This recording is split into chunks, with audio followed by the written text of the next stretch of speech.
E o carnaval acabou, a gente sobreviveu. Na verdade, eu sobrevivi, porque o Natan não foi em nenhum bloco. Calúnia. Eu fui em uns 10. Calúnia. Assim. Tô até meio com uma cara meio de acabado, mas eu sobrevivi, curti bastante o carnaval. Natan ficou de fora, mas faz parte, né? São escolhas.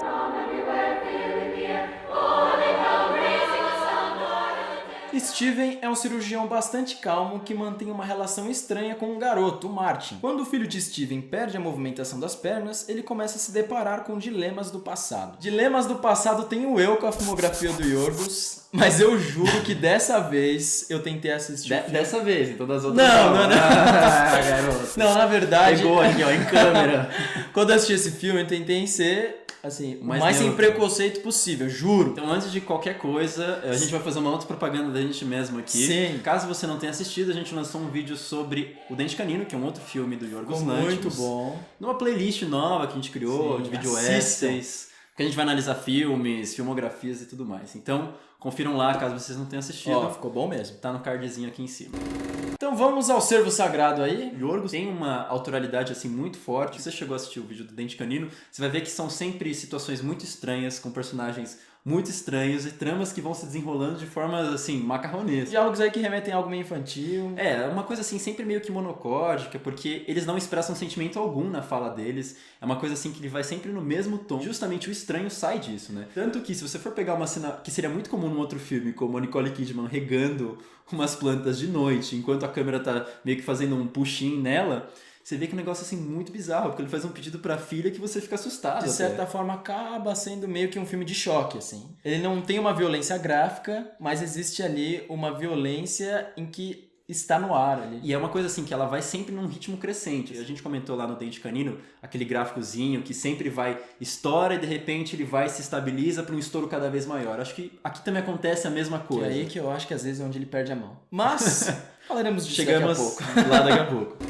E acho que um outro elemento que acaba fazendo com que esse tom estranho fique ainda mais latente é a exposição dos diálogos. Porque apesar deles não expressarem muito emotivamente, os diálogos às vezes falam um monte de coisa e você fica... Até demais. Meu Deus, assim, né? Até demais. Mas assim, falando entre essa coisa da sutileza e da exposição, a primeira parte do filme eu acho interessante, porque, como no filme Mãe, se você pegar, porque ele mostra personagens estranhos, algumas relações que você não consegue entender muito bem. Será que esse médico ele possui uma relação homoafetiva com esse garoto? Ou será que eles fazem parte ali de algo ilegal? Você não entende muito bem isso, e esse suspense, acho que tá na medida certa. Mas aí quando ele entra na segunda parte, em que esses personagens eles começam a se manifestar mais e começam a expressar um pouco mais do que ele quer mostrar da crueldade humana, eu acho que ele se perde um pouco e acho que ele perde a sutileza que ele conquistou ali na primeira parte. Mas é muito engraçado, porque eu tive essa mesma sensação. Na segunda parte, ele vai perdendo um pouco dessa exposição e eu queria uma interpretação em torno disso. Porque parece que no começo, eles não estão atuando de uma forma humana, porque parece que eles estão meio que escondendo alguma culpa do passado, alguma coisa que está mal resolvida. E quando ele de fato aceita que essa coisa existe, ele começa a agir de uma forma mais sutil, de uma forma mais empática com o espectador. Mas você sabe que eu pensei que o filme ele ia ser bem mais extremado, porque a cena inicial do filme é um coração batendo numa mesa de cirurgia, e aí uma música muito densa, que é como se ele já anunciasse uma tragédia grega, assim, né? Que algo de ruim vai acontecer independente do que os personagens façam. E aí em seguida vem o Steven discutindo com um colega dele de trabalho sobre um relógio que eles compraram. E já entra nesse tom frio, assim, do filme, dessa coisa desses personagens apáticos. Que a apatia também eu acho que é um outro ponto positivo dele, né? Porque já tá dentro da estética que o Yorgos trabalha nos filmes dele. E eu acho engraçado porque, por mais que o Yorgos tenha essa coisa que assim, bastante extremada, da violência, eu acho que ele consegue trabalhar os personagens de forma bastante sutil, a caracterização deles, né? Então, por exemplo, você tem os protagonistas no filme inteiro reclamando que os filhos não podem fumar, porque eles são cardiologistas, enfim, sabem de todo o mal que isso causa, e numa cena em que eles estão no ápice de nervosismo, você vê justamente eles fumando. Uma cena muito curta, em que ele não precisa ficar expondo na sua cara, ó, eu estou usando isso aqui para mostrar que eles estão nervosos. É só uma caracterização que ele utiliza para complementar todo o histrionismo que tinha no resto do filme. Olha, mesmo não gostando do Yorgos, eu acho que ele teve uma evolução dentro da filmografia dele, assim. Eu acho que ele acertou mais no tom desse filme, porque se você for parar pra ver Lagosta, que é o filme anterior dele, a primeira parte do filme também ela é bem interessante, mas a segunda ele senta o pé na jaca e assim, o filme é muito exagerado. Então eu acho que ele tem esse problema com o tom. E nesse filme eu acho que ele consegue resolver melhor isso. Mas ainda assim eu acho que não é o suficiente pra aí chegar num tom que eu diga, olha, Yorgos, você fez um filme que me agradou. Mas além dos diálogos, por mais que eles me incomodem, não me incomodam tanto. O que mais me incomoda mesmo no filme é a parte estética, porque ele usa em excesso traveling in, traveling out. Traveling in é quando a câmera anda pra frente, e traveling out é quando ela se afasta dos personagens. Tem zoom. O tempo inteiro ele usa essa movimentação de câmera e eu acho totalmente desnecessário. Ele tem uma música também que ele deixa de suspense o tempo inteiro, densa, que mesmo em diálogos que não necessitariam daquela cena, ele quer forçar o suspense, e que eu acho também desnecessário. Porque o que acontece? Ele usa muito contraplongé, né? Porque o básico do contraplongé, na verdade... Só pra explicar, o plongé do francês, ele significa mergulho. Então, plongé é quando o mergulho vai pra baixo. E contraplongé é de baixo pra cima. Então, em regras básicas, a gente utiliza isso muito quando você quer mostrar um tom de superioridade dos personagens, né? Eu tenho essa impressão de que ele quer usar muito isso, assim, pra mostrar aquela família de alto padrão, intocada, que chega por esse estranho e aí abala a estrutura daquela família. Ou quando não, ele está trabalhando com planos orbitais que parecem que ser divino está observando o médico enquanto ele está no hospital, sabe? Então ele fica o tempo inteiro com isso. Lembra quando você comentou da forma da água que você acha exagerada, a forma como ele usa a cor para mostrar os sentimentos do personagem? Eu acho que aqui ele é exagerado na movimentação de câmera, em querer o tempo inteiro deixar muito claro pra gente isso. E eu acho que acaba se tornando muito repetitivo e cansativo. Vamos por partes, então, que eu tenho muitas coisas pra te rebater aqui. Rebata! Primeiro, vamos deixar a trilha sonora de lado e já volto nisso. Com relação à movimentação de câmera, por que eu acho que ela é boa assim? Por dois motivos. Primeiro, quando a gente estava comentando sobre o The Post, que eu acho que o Spielberg ele sempre fica girando em torno dos personagens, por que eu acho que aqui funciona e lá não? Lá, as cenas são extremamente enfadonhas. Aqui, as cenas por si só, elas já são tensas. Você não cria uma movimentação de câmera, isso também na trilha sonora. Você não cria uma trilha sonora que vai fazer o que a cena não consegue fazer por si só. Eu acho que elas simplesmente enaltecem o sentimento que já estava na cena contido. Eu acho Primeira parte. Já discordo.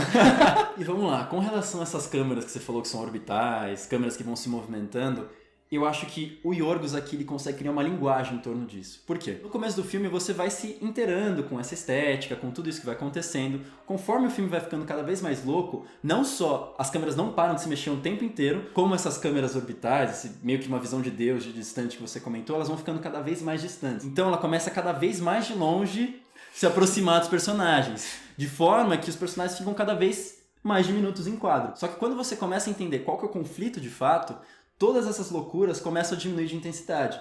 E aí ele volta num momento muito específico, que é numa conversa que ele tem com o diretor da escola, e você sabe que nesse momento ele vai ter que tomar uma decisão. Se você não tivesse passado por todas essas loucuras que ele criou, dessa linguagem de cada vez mais intenso, ritmo mais intenso e para tudo, e de repente nesse momento a coisa se intensifica de novo, você não teria o mesmo poder emotivo que a cena poderia ter olha, dado. esse poder emotivo que você tanto gesticula.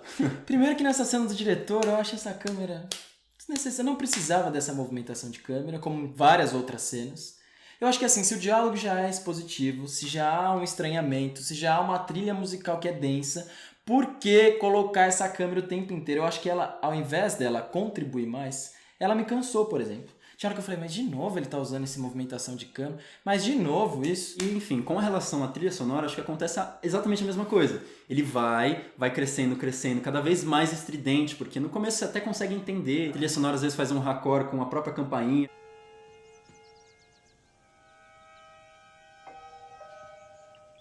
Você pensa que a campainha faz parte da trilha sonora também, então ela é bem calma, e de repente ela vai ficando cada vez mais caótica. E aí ela para, de certo momento. Parece que a gente tá falando de outro filme, né? Pra ela voltar mais pra frente. Que outro filme? Parece que a gente tá falando, né? Parece que é o quê? Um aí que o Nathan gostou bastante, né? Que dividiu opiniões. Um certo mãe. Pra mim, resumindo, existe uma linguagem por trás disso. Ele não usa simplesmente a esmo como o Spielberg faz. Mas o Servo Sagrado é melhor do que Mãe, ainda assim, posso dizer. Não gosto tanto desse filme, mas é melhor.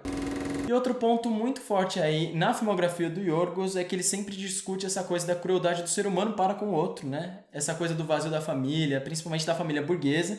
E nesse filme não é diferente, que no decorrer do filme, principalmente na segunda parte, você começa a entender que, na verdade, ali eles estão presos apenas pelos laços de sangue, porque o que eles querem, na verdade, é se salvar. Isso vem muito do tipo de cinema que estava sendo feito lá na Grécia. Não é bem um movimento, né? Vários cineastas começaram a fazer desse tipo. Acho que tem muitos reflexos da crise que o país passou recentemente. E também uma coisa das tragédias gregas, né? Que tinham muitas tragédias de família naquela época. Mas se você para pensar, essa coisa do cinema de choque, aí, da violência pela violência, ela é algo mais contemporâneo. Se você pegar um cinema mais clássico grego, ele ainda assim, mesmo discutindo essa coisa da família, não é tão exposto, não é tão forte assim.